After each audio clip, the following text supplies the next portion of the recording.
sort of moments give me sight beyond sight. I see a new episode of ToonCast coming this week.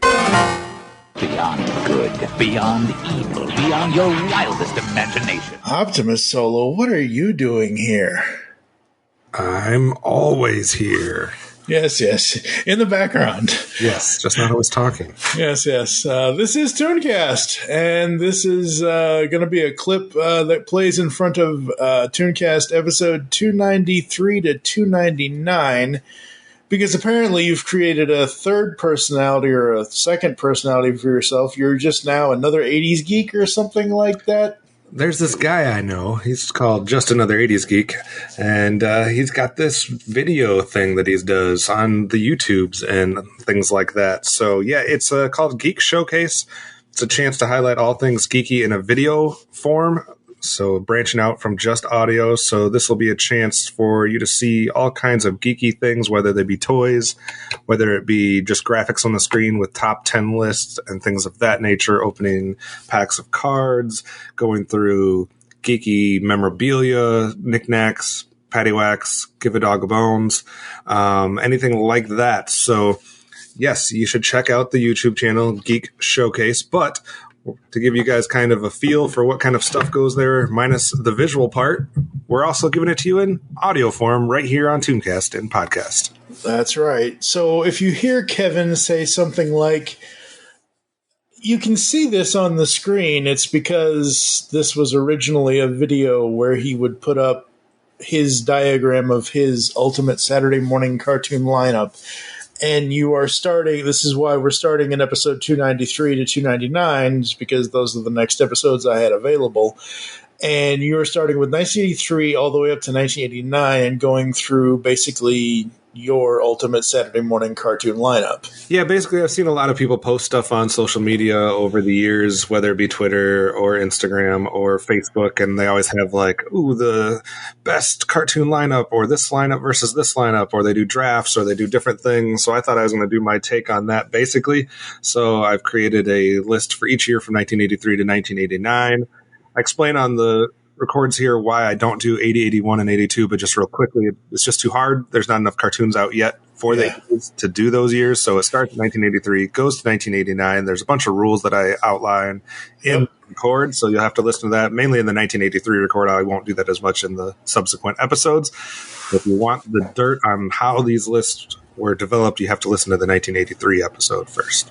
All right, well, that's going to do it, and let the show begin. Yay! Hello, this is Just Another 80s Geek, and you are tuned in to the Geek Showcase, where we highlight any and all things geeky. We are today going to continue a series that we started a little while back, going through the ultimate Saturday morning cartoon lineup. We've already done episodes for 1983, 84, and 85, so today that brings us to 1986. If you don't know what that means or what we're doing, please go back, find the 1983 episode. I explain all the rules there. I don't want to do it again here, but we're basically coming up with 8 cartoons for each year that had to air episodes in that year. I can't use a cartoon twice, and there's a theme for every time slot. So if you have been paying attention, you've seen all of the cartoons that we've aired or that we've talked about so far. The likes of G.I. Joe and He-Man have already been mentioned. Smurfs, Inspector Gadgets, Alvin and the Chipmunks, Muppet Babies, Transformers, Voltron, Gem, She-Ra. A lot of good stuff out there. So we had 1983, 84, 85. Now we are at 1986. We start at the 8 o'clock time slot. We go in through the noon hour, basically. So let's just jump right into it. Enough of the rules and regulations. Let's start with our 8 o'clock time slot. And in the previous years, that has been... In 1983, it was a combo of Superbook and Flying House. 1984 was Get Along Gang. 1985 was The Raccoons. And in 1986, we're going with a show called The Mysterious Cities of Gold. The Mysterious Cities of Gold aired 39 episodes from 1986 to 1987. It was broadcast on Nickelodeon. It actually showed repeats on Nickelodeon all the way through the end of the decade, 1990 area. So it was on for basically the second half of the decade.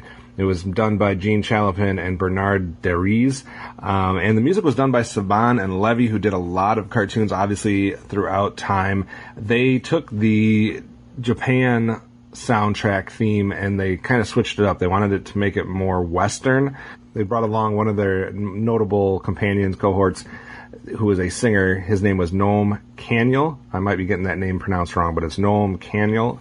And he has sung a lot of stuff for Saban and Levy. The reason I bring this up is because the theme song for Mysterious Cities of Gold is easily one of the best theme songs ever. I'm not just exaggerating. Like, not only is it one of the best 80s cartoon theme songs, it's one of the best cartoon theme songs ever. And I have it actually set as my ringtone. So when someone calls me, it literally plays the theme song to Mysterious Cities of Gold. I like it that much.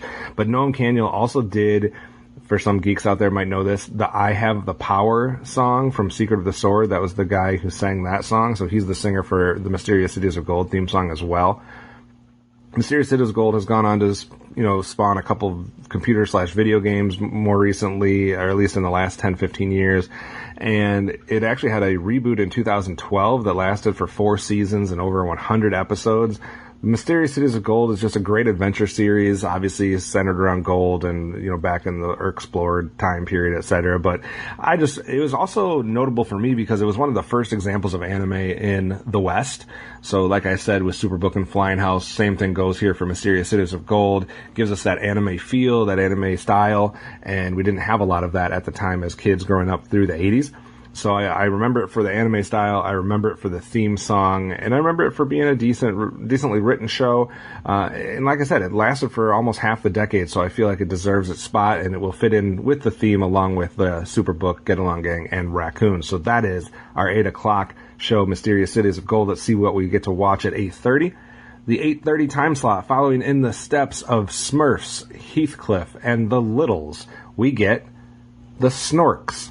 The Snorks aired 68 episodes from 1984 to 1988. Again, almost half the decade there. It was the 18th most episodes aired in the 80s out of any cartoon.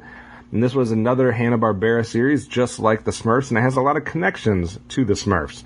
So Smurfs is a series that was, a Belgium series adapted for America that was done by Peyo. And basically there's this guy named Freddie Manicandam. I might be getting that name wrong as well, but Freddie Manicandam, who helped kind of negotiate contracts for rights and things like that. And so he helped Peyo get the contract between Smurfs and Hanna-Barbera. And he wanted Smurfs to be way more mainstream. Peyo wanted it to be much more authentic and stick true to the original writing and comics and everything like that. So there was a big legal battle between rights and money, etc.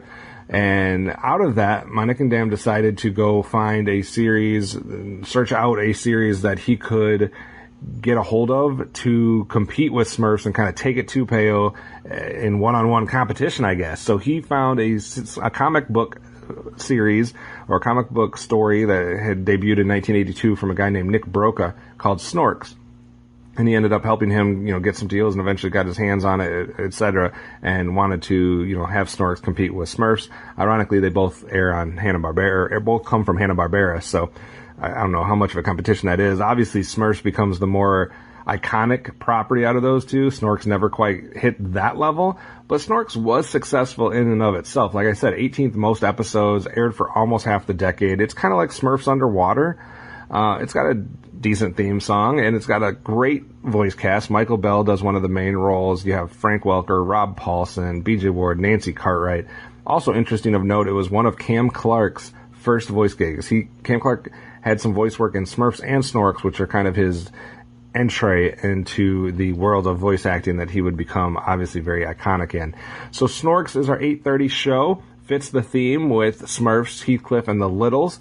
I like Snorks. I went back and watched it for a project that I was involved with, and I think Snorks is fairly well written. Kind of reminds you of a combination between what you would see with like the Jetsons and the Flintstones, but in that world of what we get a lot through the 80s, which is these massive casts of young characters like we get in the Smurfs, specifically, or, you can think of anything like we talked about with last 1985's episodes with like the Wuzzles or the Littles or the Raccoons. You kind of get this big ensemble cast of mostly younger folks with a few more mature role models, etc. So I like the Snorks. It's kind of like a sitcom combined with Smurfs, and then you throw it underwater. So it works for me. That's what's going to be our 8:30 time slot. Let's move on and see what we get to view in our 9 o'clock. At 9 o'clock, following the footsteps of Inspector Gadget, Alvin and the Chipmunk, and then the theme starts with the Wuzzles, we're going to get The Adventures of the Gummy Bears. Makes sense. Wuzzles and Adventures of the Gummy Bears are Disney's first series from their television animation studio. Adventures of the Gummy Bear aired 47 episodes within the 80s, 95 episodes total because it aired until 1991, so some of those were in the 90s. And it aired on NBC for most of its run. It switched over to ABC in its final season. What Gummy Bears is known for more than Wuzzles, though, is that not just being Disney's first, but kind of really changing the game in a number of different ways. First of all, it had a huge budget. So animation-wise, everything looked different, better, upgraded than what we had seen previous, and it actually ended up where a lot of other animation studios were trying to play catch up at that point because of what Disney was able to offer there. And then, of course, Gummy Bears kind of paves the way for the Disney afternoon shows like DuckTales, Rescue Rangers, Tailspin, Gargoyles, etc. And it's interesting because Gummy Bears and Gargoyles are the ones not based on previous Disney characters or properties. You know, DuckTales, Rescue Ranger, Tailspin, those are all characters that were kind of done in a different way that we had seen before. Gummy Bears and Gargoyles kind of tread their own path, I guess you could say. And the success of Gummy Bears is what leads us to get those types of shows that I just mentioned. Gummy Bears was created by Michael Eisner. It obviously originated over the Gummy Bear candy. It was kind of the idea. Obviously, it goes a lot farther away from that when it comes to its actual concept. And again, this maybe 1986 was going to be known for its theme songs, because the theme song to The Adventures of the Gummy Bears is amazing. Probably top 3 1980s cartoon theme songs, along with Mysterious Cities of Gold. And interesting to note, it was performed by Joseph Williams, who was the frontman for Toto, the band Toto.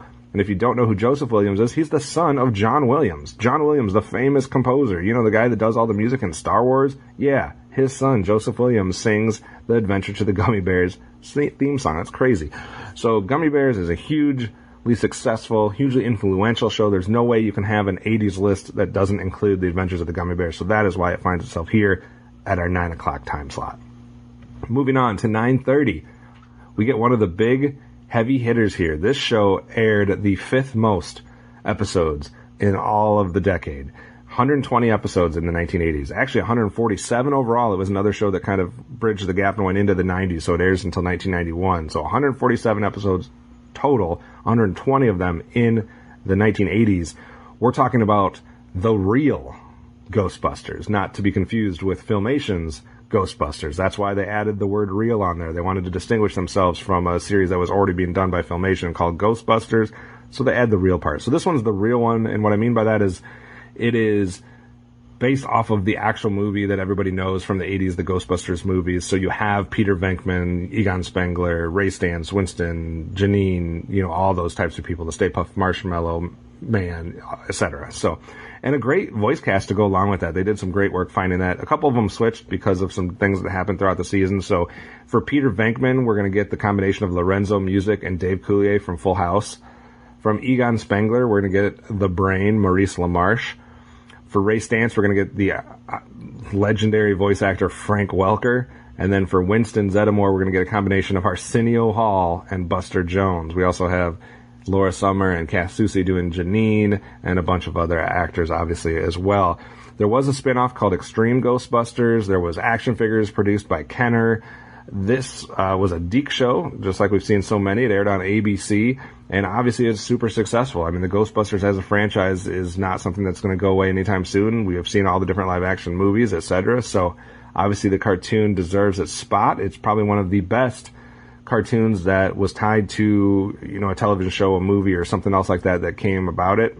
And the best done, one of the best done, one of the most long-living iterations of that, I guess you could say. So the real Ghostbusters is going to take our 9:30 time slot. And that leads us to the 10 o'clock hour. We're going to start with one that's a little bit more obscure, but it has a very interesting history. So at 10 o'clock, we're going to go with a show that maybe some of you haven't heard of. It's called Galaxy High.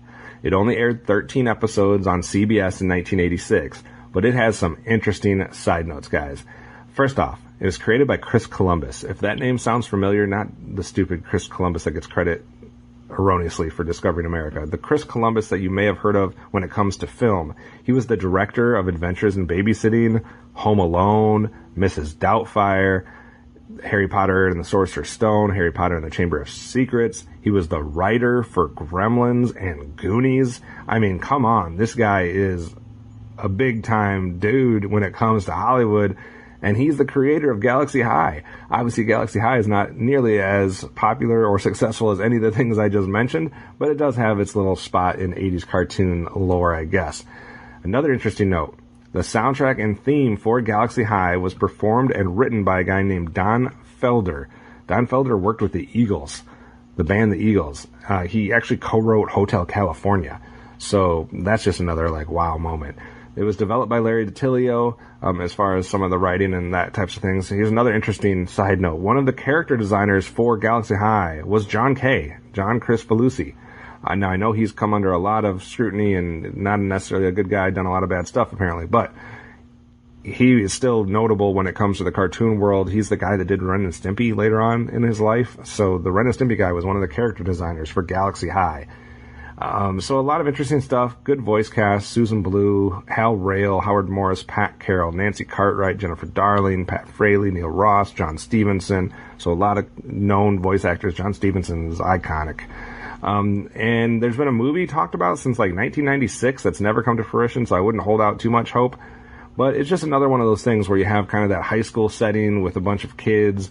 The difference here is we've seen it where it's an alien that comes and tries to live on Earth type thing in some of these types of stories. We don't get a lot where it's the humans that are going to an alien world and trying to fit in. And the alien world and what they're trying to fit into is obviously the high school, Galaxy High.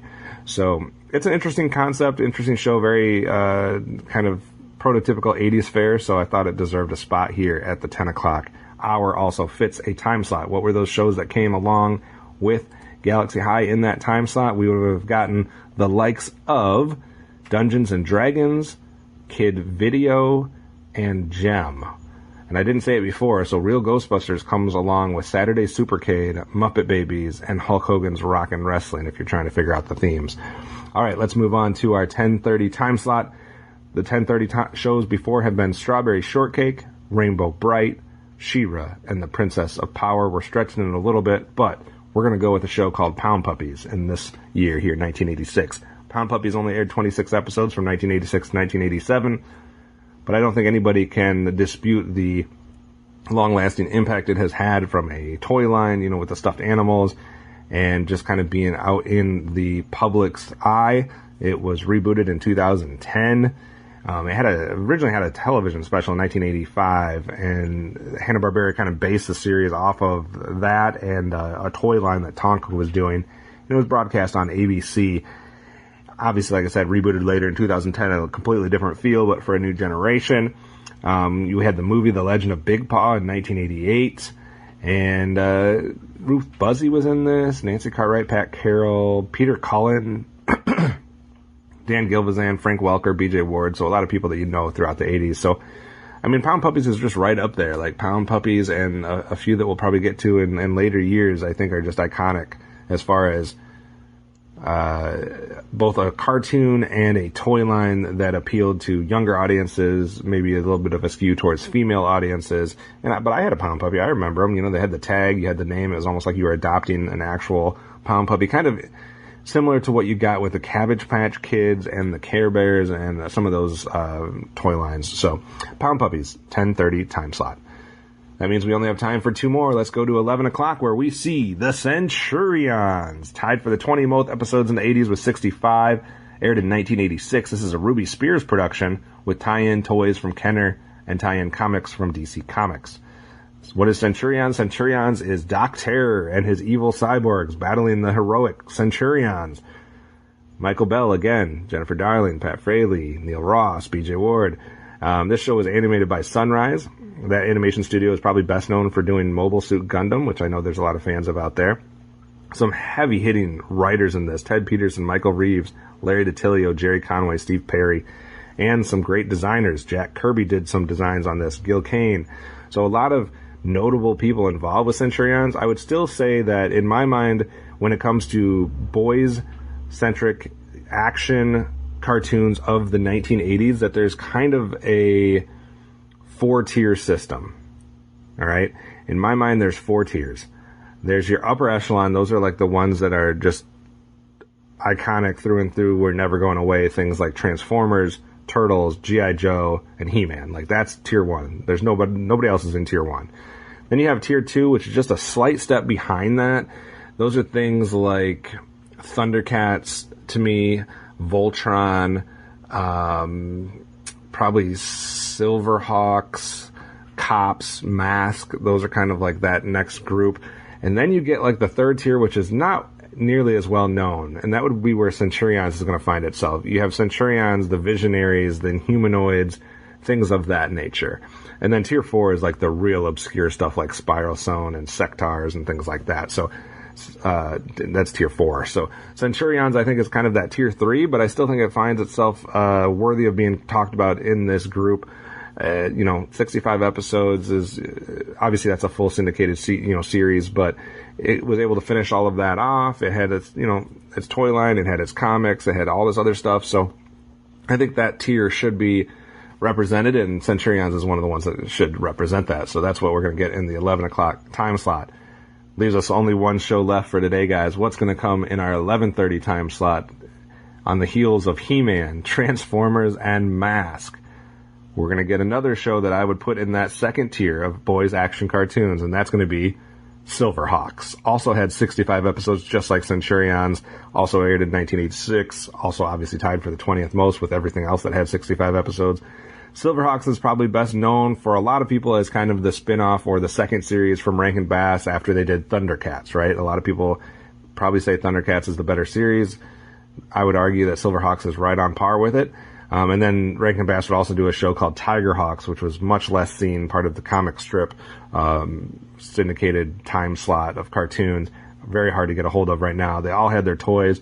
Silverhawks, I mean, you have partly metal, partly steel. Great theme song there. You have them fighting the likes of Monstar and kind of this mob setting. So it's like outer space, but there's like a mob of bad guys. And then you have these Silverhawks who are basically head to toe metal, except for, faces and sometimes hands or something like that. You got a country guy singing on a guitar, bluegrass. You got Copper Kid who only speaks in mimes.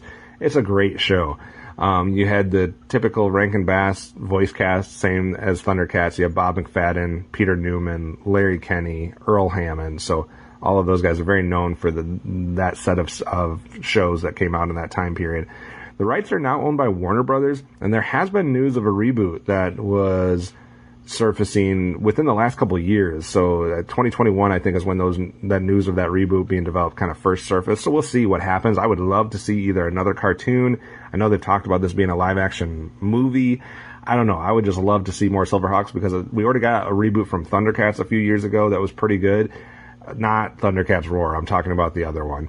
And I would think Silverhawks deserve something. So I was a bigger fan of Silverhawks the show, probably, even though I don't know, it went back and forth between Silverhawks and Thundercats for me. I love them both, but I think they're equally deserving of being mentioned here in the ultimate Saturday morning cartoon lineup if we're talking about the decade of the 1980s. So if you haven't been paying attention so far, the 11 and the 11:30 time slot have been G.I. Joe, He-Man in 1983, GoBots and Transformers in 84, Voltron and Mask in 85, and now Centurions and Silverhawks in 1986. It shouldn't be too hard to figure out what the theme is for that 2 sections of time there. So that has been the ultimate Saturday morning cartoon lineup for 1986. We have Mysterious Cities of Gold, followed by the Snorks, The Adventures of the Gummy Bears, Real Ghostbusters, Galaxy High, Pound Puppies, The Centurions, and Silverhawks. So that does it for 1986. We still got 3 years to do. So if you are liking these episodes, stay tuned because we'll have 87, 88, and 89 coming real soon. This has been just another 80s Geek. You've been tuned into the Geek Showcase. Subscribe, like, spread the word. I appreciate you viewing, and we'll see you next time. Tally-ho! Wings of silver, birds of steel.